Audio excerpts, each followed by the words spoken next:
And now for the baby step I really want to focus on for today's episode is really baby step 7, that investment build wealth baby step. Recently, Dave Ramsey had a take on it. I'm going to go ahead and play it for you. And I'm going to go ahead and give you my reaction. Jay's in Kansas City. Hi, Jay. How are you? I am blessed. How are you, Dave? Better than I deserve. What's up? Well, before I start, I want to thank you for your foundations curriculum for high schoolers and homeschoolers, because without that, I wouldn't be debt-free today. Wow. Oh, wow. Very cool. Were you a student in it or a teacher? Or I took it as a homeschooled student years and years and years ago. Wow, Good that's for fun. you, My Jay. question today is, I'm baby step 4, 5, and 6. I have about $120,000 saved for retirement. That's across my IRA, my Roth IRA, my wife's Roth IRA, and the 401k. How old are you? And I'm 30 years old. Good for you. Well done. Thank you. I feel, from what I've been running the numbers with, that I'm on the teetering edge of coasting financial independence. And I'm trying to best understand my plan with the end in mind. So how I'm going to turn that nest egg when I retire into income. I found on your website a little article that talks about 4 to 5% withdrawal rate. And I was trying to run the numbers around that, and I thought I was close. And then about a month ago, George Camel released a video that said that the withdrawal rate for a 30-year time horizon should be closer to 3%. So if I can establish financial independence comfortably, then I was wondering if I could ease up on baby step 4 to pay off the house faster. Okay, I'm a little confused because I don't know what the hell George is doing a 3% withdrawal rate, because that's absolutely wrong. I'm going to have to find out where that video is and get it taken down. Because that's just wrong. You don't need to have a 3% withdrawal rate. That's ridiculous. Or I hope you misunderstood. I hope we didn't put out trash like that. Was it 4 to 5% like that? No, it shouldn't be 4 to 5%. It ought to be more than that. I mean, if you're making 12 in good mutual funds and the S&P is average 11.8, and if inflation for the last 80 years has averaged 4%, if you make 12 and you need to leave 4% in there for inflation raises, that leaves you 8. So I'm perfectly comfortable drawing 8. But if you want to be a little bit conservative, 7, but sure not 5 or 3. Well, I was trying to back check it because, 3 to 5, I thought that was a big range. And a lot of the studies I found showed there's a lot of stats studies that are from stupid in this space. It's just wrong. Listen, man, the math I just gave you is the math. If you're making 12% and inflation is 4, and you leave 4 in there, so your nest egg grows by 4, it's simple. 8 is what's left over.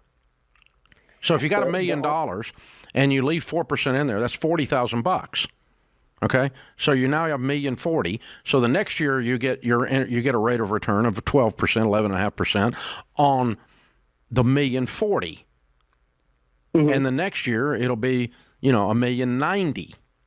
1.1, right? Because your nest egg is growing by the rate of inflation, giving you a cost of living. If you want to be a little bit conservative, maybe 5%. Would you say? But there's all these goobers out there who have always put this 4% crap in the market, and I'm just irate right now that we have joined the stupidity. Why is it that stupid? Low, because it's not realistic.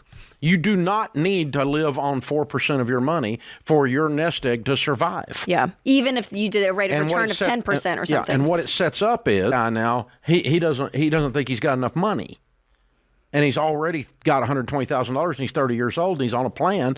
He's on a plan to be very wealthy, and he's worried he's going to have enough money or not. Yeah. Because stupid people put out low withdrawal rates. Like But listen, wouldn't you rather? If you think you can only pull off 4% off of investments making 12, where the flip is the other 8% go?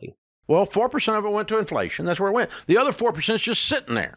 So you are growing your investments instead of living off of them. I'm not destroying the nest egg. I'm not even touching the nest egg. I'm growing the nest egg by leaving 4% in there. Yeah. Taking 8 off of a 12 growth rate. So go a 10% rate of return. Go a little bit more conservative with your rate of return. Go 10%.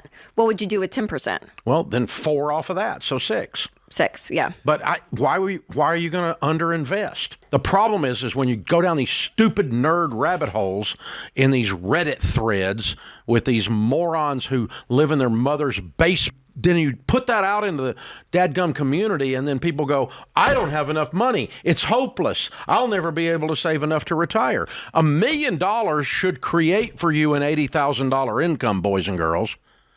So you should, perpetually, like if forever, you should be able to pull 80,000 forever and never destroy it. Now and so when you tell people that $1 million creates a $40,000 income, you go, oh, I've got to have $2 million and I can't make that, then this system doesn't work. So what you're doing with this bogus math is you're stealing people's hope. That's why I'm pissed. It's hope stealing with super nerds that have never really done anything to start with. They don't have any investments. They just have theories. My money is actually invested exactly the way I teach people to invest it. And I'm easily making 12% on my money. Easily. Average throughout a decade. Yeah. So it's just asinine that we do this stuff. So no, honey, you need to save 50% of your income in baby step 4 till you get your house paid off.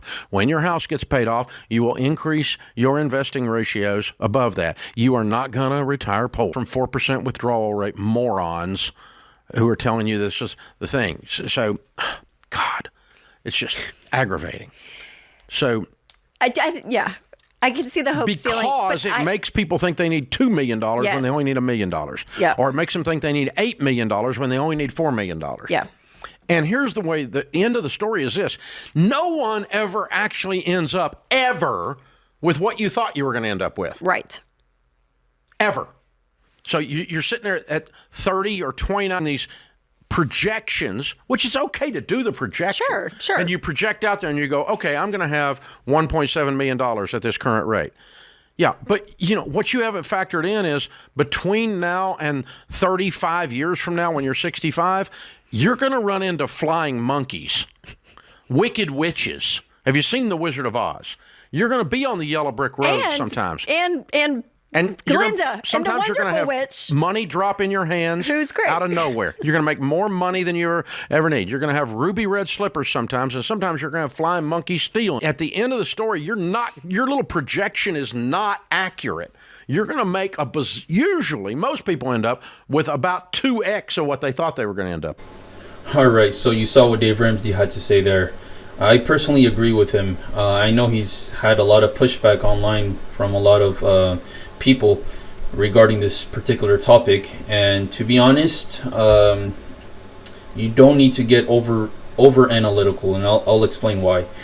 If you look for the past 50 years, the rate that inflation has been going, on average, again, there might be some high years, there might be some low years, but on average, it has proven to be a little over 4% year over year. So that's the average, and if you take the average rate of return on the simple S&P 500, let's say, since its inception, it has grossed an average of 10% year over year on average. So when you do the math, 4 minus 10, theoretically, if you want to be conservative enough, you shouldn't go lower than 6% in retirement. So you should be able to withdraw 6% every year, and theoretically you will be able to gain 4% every year to basically make up for inflation. Me personally, I invest a little bit more aggressive, so I'm happy withdrawing 10% if it has been proven that I've been making 15% year over year, right? So again, there are various different mutual funds out there, various different places you can invest in.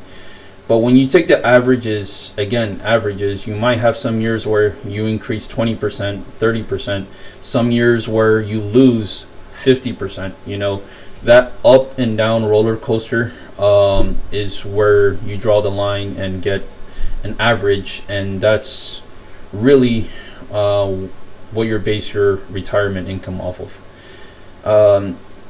If you get overly analytical about it, I'm sure there's going to be a lot of formulas you can put in, but really, when it comes to probability formulas, no one can predict the future, honestly speaking. You could inherit $1 million from a family relative you never knew, right? Or the opposite could happen. You could have done a very bad business deal that completely bankrupted you, may God forbid. These are all factors that we really can't predict when it comes to the future. So that's why the best indicator for the future is past performance. You analyze past performance of the stock market and inflation. That should give you a good goal for retirement.